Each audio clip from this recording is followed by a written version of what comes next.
सतनाम सत साहिब। प्यारे बच्चों, पिछली वीडियो में आपने सुना अंकों के बारे में। प्रथम अंक 1 होता है जो हमारी आत्मा से संबंध है, आत्मा का परमात्मा से संबंध होता है। दूसरे नंबर में 2 नंबर होता है हमारे मन का, जो संसार और निराकार दोनों के साथ जुड़ता है। तीसरा नंबर होता है मन और आत्मा दोनों जुड़कर सतगुरु के पास जाना। यानी 3 नंबर होता है वो सतगुरु का होता है, वो हमारे यहाँ तालू पर होता है। तो बच्चों, अगले चरण में जब हम अंकों का अध्ययन करते हैं तो 4 का अंक होता है वो संसार में नीचे आकर नकारात्मक ऊर्जा और ऊपर चलकर सकारात्मक ऊर्जा होती है। सकारात्मक ऊर्जा कब होती है, नकारात्मक कब होती है, आज इसके बारे में आप सुनोगे। पहले हम नकारात्मक को लेते हैं कि जब हमारी आत्मा पिंडी मन के साथ जुड़ जाती है, यानी संसार वाली बातों में जुड़ जाती है, तो वहाँ पर सतगुरु नहीं बल्कि गुरु आ जाता है। गुरु अनेक बन जाते हैं, चलते चलते कह देते हैं कि मैं तेरा गुरु हूँ। चलते चलते कुछ लोगों को इकट्ठा करके गुरु बन जाते हैं। इसी प्रकार उन गुरुओं में क्या होता है, कुछ वाणी इधर से पकड़ी, इधर से पकड़ी, कुछ किया, ऐसे करके गुरु बन जाते हैं। थोड़ी सी बात में क्रोधित हो जाना, अपना पराया करना, अपना दायरा बनाकर बैठ जाना, ये होता है गुरु का प्रारूप, यानी सतगुरु का प्रारूप। तो जब ये संसार के साथ आत्मा जुड़ जाती है, संसारिक बातों के साथ जुड़ जाती है, अर्थात पिंडी मन के साथ जुड़ जाती है, तो वहाँ पर केवल गुरु ही गुरु बन जाते हैं।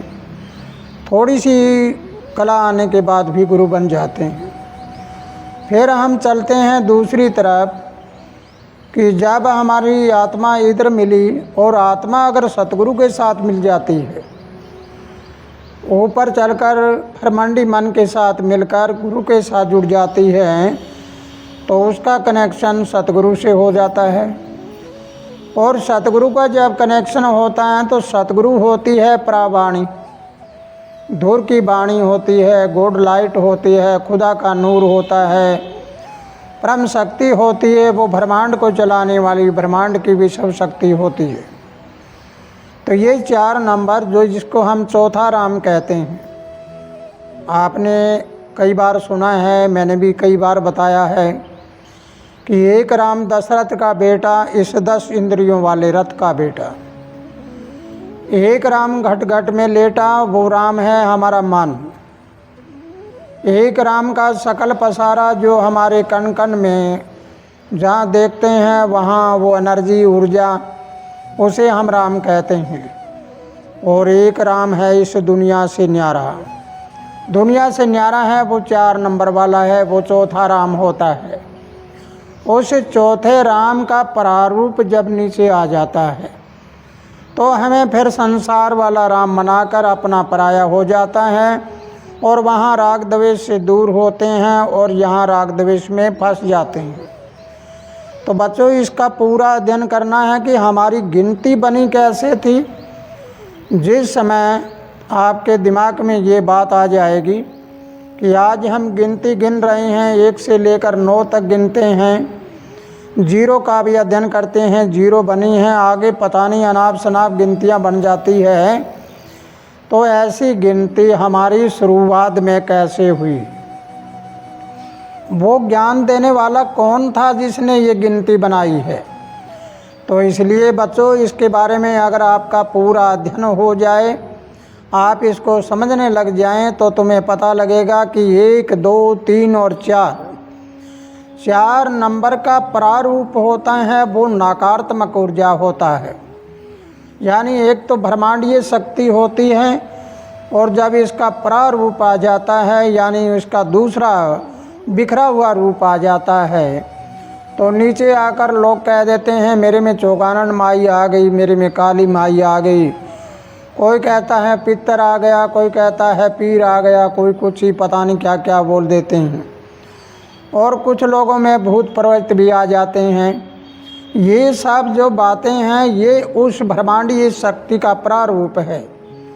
और ये प्रारूप कब आता है? जब इंसान अपने नियम और प्रणाली से विचलित हो जाता है, जब ये अपनी मर्यादा को छोड़ देता है, नियम को छोड़ देता है, तब ये गलत खाना, गलत पीना, गलत चलना, सब कुछ ऐसा करने लग जाता है। तो ये था 4 नंबर। 4 नंबर का हकीकत रूप और परारूप, यानी संसार वाला रूप संसार में आकर ये नकारात्मक ऊर्जा पैदा करते हैं।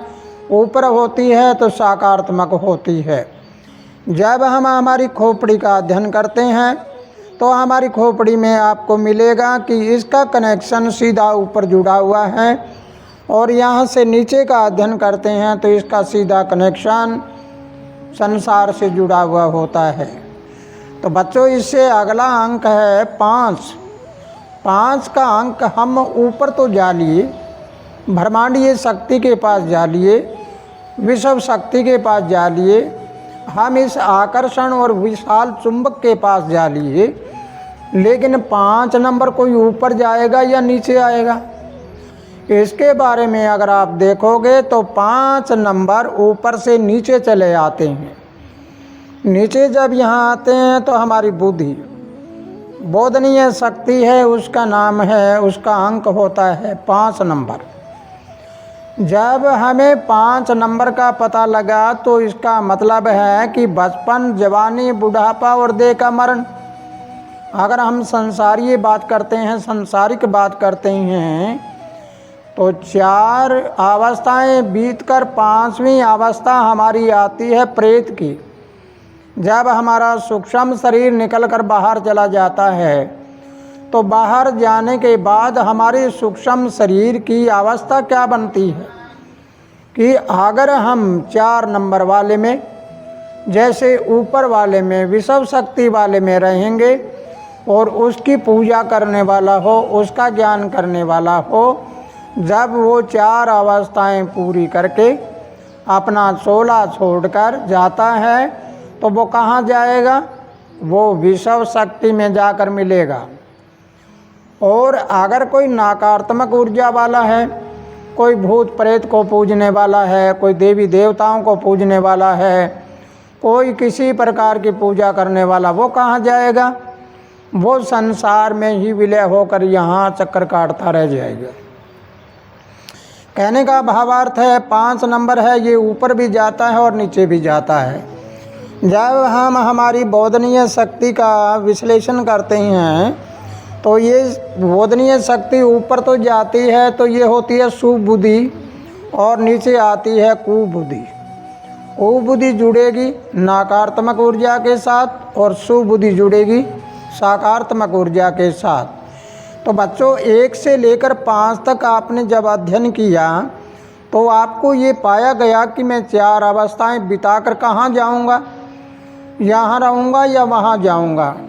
इसी प्रकार अगर आप अध्ययन करते चले तो आपको पूरे ब्रह्मांड का ज्ञान हो जाएगा और तुम्हें पूरे अपने शरीर का भी ज्ञान हो जाएगा, और तुम्हें ये पता लग जाएगा कि संसार का ढांचा चलाने वाला कौन है। जब हमें ये पता लग जाता है कि संसार का ये पूरे ब्रह्मांड को चलाने वाला कौन है, तो फिर तुम छोटी छोटी बातों में कभी नहीं फंसोगे। ये नहीं कि यहाँ पर एक छोटा सा थान बनाकर इस देवी को पूज लिया, चौगानन माई को पूज लिया, इसको पूज लिया, किसी की बलि चढ़ा दी, किसी का कुछ ही कर दिया, ये बातें सब दूर हो जाएंगी और तुम्हें ये पता लगेगा कि मैं एक इंसान हूँ। इंसान ही भगवान होता है, यानी भगवान का मतलब 5 तत्व का पुतला, जिसमें वो वर्ल्ड पावर, विश्व शक्ति आकर प्रवेश हो जाए तो वो इंसान एक भगवान का रूप ले लेता है। लेकिन एक इंसान कभी परमात्मा नहीं बन सकता, वो तो तब बनेगा जब उसकी आत्मा निकलकर परमात्मा में विलय हो जाए, तो वो परमात्मा के सम बन जाता है। तो बच्चों, ये 5 नंबर तक आपने आज सुना है।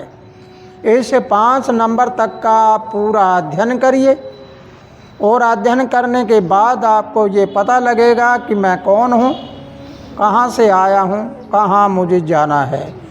बच्चों, एक बात और याद रखना, तुम्हारी जीभा में मोहनी मंत्र है। कोई वशीकरण का कहते हैं, कोई कुछ ही कहते हैं, कोई जंतर मंतर करते हैं, लेकिन तुम्हारी जीभा में मोहनी मंत्र है। उस मोहनी मंत्र से, यानी प्रेम का, मीठा बोलने का, अगर आप में प्रेम और मीठा बोलना है तो तुम समय, ये ब्रह्मांडीय शक्ति है, वो आपको अपना लेगी। वो अपना बच्चा मानकर आपको अपनी गोद में बैठा लेगी, और तुम में जो बात नहीं आती है, तुमने कभी सुना ही नहीं है, वो ज्ञान तुम्हें करा देगी। लेकिन इस बात को ज़रूर याद रखना कि हम संसार की बातों से ऊपर उठें। अगर ऊपर उठकर जीवन जिएंगे तो फिर हमें सारी बातों का अपने आप पता लगने लग जाएगा। तो आओ बच्चों, एक बार अध्ययन करवाता हूँ आपका कि हम ओम शब्द को ऊपर और नीचे ले जाकर देखते हैं कि कौन से नंबर के साथ कौन सा जुड़ता है, किस नंबर पर चलने के बाद हमें क्या मिलता है। ये सब बातें आप चलिए अभी अध्ययन करना शुरू करिए। बच्चों, सबसे पहले अपने दिमाग में सोचो कि हे प्रभु, आपने जो कुछ दिया है, बहुत कुछ दिया, बहुत कुछ दिया है। आपका बहुत बहुत धन्यवाद, धन्यवाद, धन्यवाद, धन्यवाद, धन्यवाद। शिकायतों से अपने दिमाग को बाहर कर दो। दिमाग में कोई शिकायत नहीं, लाभ और हानि भी नहीं। जब मैं जन्मा तब हाथ कैसे थे, बन मुट्ठी थी। जब मैं संसार से जाऊंगा तो हाथ पसार के जाऊंगा, खुले हाथ। तो जरा सोचिए, न तो कुछ लेकर आया और न लेकर जाना, तो फिर लाभ और हानि क्या हुआ। जीवन अच्छा खुशी से जियो और जीने दो। अपने जीवन का उद्धार करो, अपने जीवन का निर्माण करो। अगर आपने कोठी, बंगले, गाड़ियाँ कुछ ही खरीद ली होगी, कोई बड़े बड़े निर्माण कर लिए होंगे, जब तक आपने अपने जीवन का निर्माण नहीं किया तब तक के लिए आप बिल्कुल -0 हो, कुछ नहीं हो। और जिसने जीवन का निर्माण कर लिया तो 1 के आगे 0 लग जाती है, फिर गिनती शुरू हो जाती है। जीवन का निर्माण नहीं किया तो इधर 0 लगकर 1 लग गया, तो कितने ही अंक लिख दो, कुछ बनने वाला नहीं। तो इसलिए बच्चों, अपने दिमाग को खाली कर दो। खाली करके कहो कि मुझे कोई टेंशन नहीं, मुझे सब कुछ अच्छा दिख रहा है। परमात्मा ने जो दिया है वो सब अच्छा दिया है, अच्छा दिया है। मेरे कर्म का जो हो रहा है वो सब कुछ अच्छा है। ऐसे करते भी मधुर वाणी में, मधुर भाषा में और शांति से एक आवाज़ ऐसी गुंजाइए ताकि वो आवाज़ तुम्हारे ब्रह्मांड की ओर चली जाए। मीठे स्वर में बोलना है, ओम का अध्ययन करना है।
बच्चों ओम सोम का अध्ययन किया। अध्ययन करने के बाद हमें सब बातों का पता लग जाता है कि हमारे अंक कैसे बने, एक अंक से लेकर हम आगे कैसे बढ़ते हैं। और जब इन सभी बातों का पता लग जाता है तो हमें अपने आप का ज्ञान हो जाता है। जब तक इंसान को अपने आप का ज्ञान नहीं होता तब तक के लिए सभी ज्ञान अधूरे होते हैं। पूर्ण ज्ञान तभी होता है जब इंसान अपने पुर्जे को जान ले, अपने जीवन को जान ले और अपने आप की जन्म और मृत्यु की क्रिया को जान ले। हकीकत में स्वर्ग और नरक यहीं होते हैं। नकारात्मक ऊर्जा के साथ रहते हैं वो जिंदा ही नरक होता है, सकारात्मक ऊर्जा के साथ रहते हैं वो जिंदा ही स्वर्ग होता है। इसलिए स्वर्ग और नरक, जन्म और मृत्यु, ये सभी हम इसी जीवन में देखें। आगे अगले जीवन में विश्वास मत करें, अगले जन्म पर विश्वास मत करें। कल क्या हुआ था उसको भी जाने दो और आने वाले कल में क्या होना है उसको भी जाने दो। आज का वर्तमान सुधारो, वह सबसे बड़ा ज्ञान होता है। और आज का दिन अगर अच्छा है, वर्तमान में अच्छा जीवन जी रहे हैं तो कल भी अच्छा ही होने वाला है। तो बच्चों इसी के साथ अगर ये बात समझ आई है तो इस वीडियो को ज़्यादा से ज़्यादा शेयर करिए, लोगों तक जागरूकता पहुंचाइए ताकि अंधविश्वास दूर हो जाए, भ्रम भ्रांति दूर हो जाए और सबका भाईचारा कायम हो जाए, इंसान को इंसानियत का पता लग जाए और हर इंसान अपने आप से प्रेम करना शुरू कर दे। जो इंसान अपने खुद से प्रेम करता है वो दूसरों से प्रेम करेगा, जो अपने आप से प्रेम नहीं करता वो दूसरों से कभी नहीं करेगा। इस बात को याद रखना है। तो इसलिए इस वीडियो को लाइक भी करिए और अपने विचारधारा को कमेंट बॉक्स में भी लिखिए और लिखकर आपके अंदर कोई प्रश्न पैदा होता है तो प्रश्न भी करिए ताकि हम आपको आपके नियम के अनुसार, आपकी सोच के अनुसार हर बात बताना शुरू कर दें। तो इसी के साथ प्यारे बच्चों खुशहाल रहो, आनंद करते रहो, आपका जीवन मंगलमय रहे, आप सदा सुख शांति अमन चैन से अपना जीवन जिए और सब तरह से आपके भंडारे भरपूर रहें। सतनाम सत साहेब।